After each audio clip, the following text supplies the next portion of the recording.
Les inondations ont frappé Redon en 2025. L'association a participé à la réunion sur les inondations organisée par la sous-préfecture de Redon le 11 mars 2025 en présence du sous-préfet, du maire de Redon, M. Lucel, du président de la communauté d'agglomération et d'Eau-et-Vilaine, M. Marie, et du directeur d'Eau-et-Vilaine, M. Jegou. Elle a remis aux participants un dossier de 92 pages sur les questions en cours relatives aux inondations.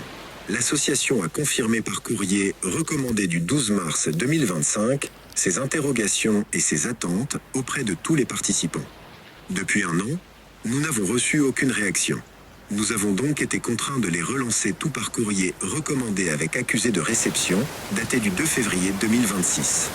Objet: réclamation formelle et mise en demeure pour absence de réponse au courrier recommandé de mars 2025 sur les inondations de Redon. Dans cette vidéo, nous vous présentons le paragraphe 4 de ce courrier, resté sans réponse, comme les autres, pour démontrer que nos questions sur la faisabilité des mesures exigeaient au minimum une réaction des pouvoirs publics. On sait qu'il va pleuvoir encore pendant la semaine.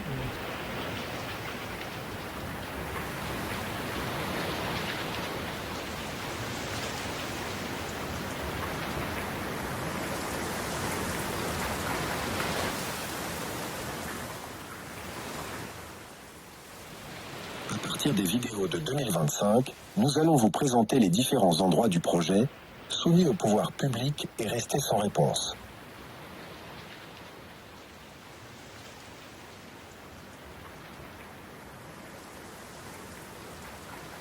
Le premier endroit, c'est l'écluse Pont-Bascule.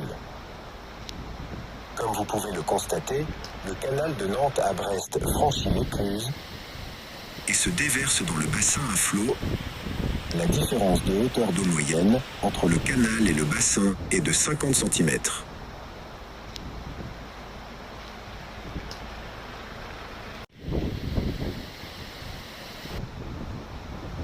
Le second endroit est l'écluse située sous le pont de Redon.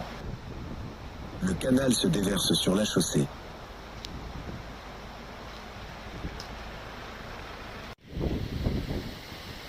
Et se déverse dans la Vilaine.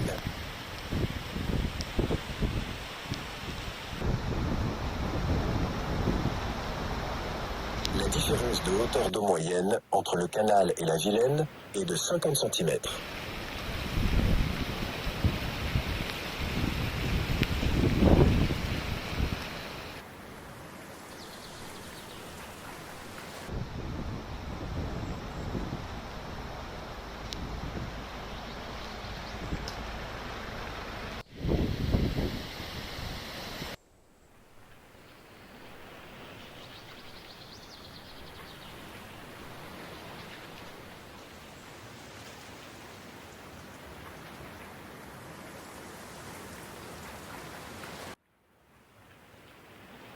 Des travaux sont à réaliser sur la portion de canal, compris entre Cargille et le pont des Douves.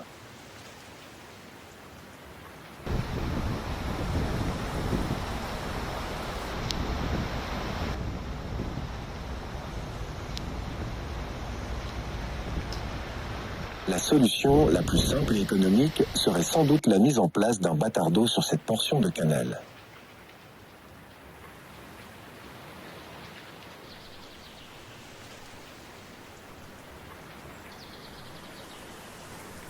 Notre présentation a été faite avec une écluse, nous la corrigerons, mais le résultat est le même, la crue du canal est bloquée et ne peut se répandre dans la ville de Redon.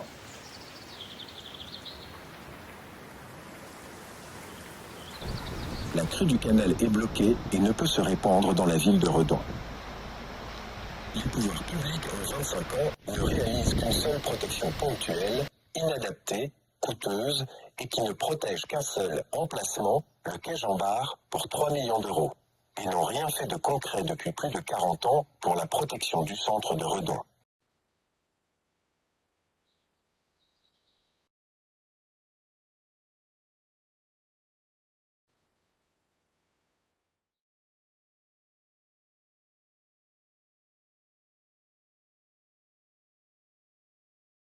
Des travaux sont à prévoir sur l'écluse marine,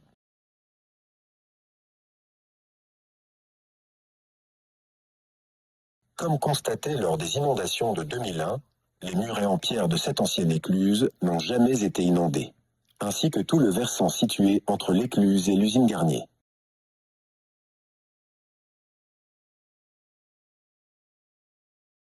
Il suffirait de poser un bâtard d'eau conséquent, nécessaire et suffisant à ce niveau pour être protégé des eaux de la Vilaine. Des pompes seront installées à cet endroit ainsi qu'au niveau de l'écluse située sous le pont de la Grande Rue pour refluer les eaux du ruisseau, dénommé le Tuet. Le sujet de la protection des rives de la Vilaine, longeant la cité redonnaise par des systèmes de protection assortis de nombreux bâtards d'eau, est en cours. Oui, écoutez, les phénomènes sont là, ils sont connus des Redonnais. Oui, écoutez, les phénomènes sont là, ils sont connus des Redonnais.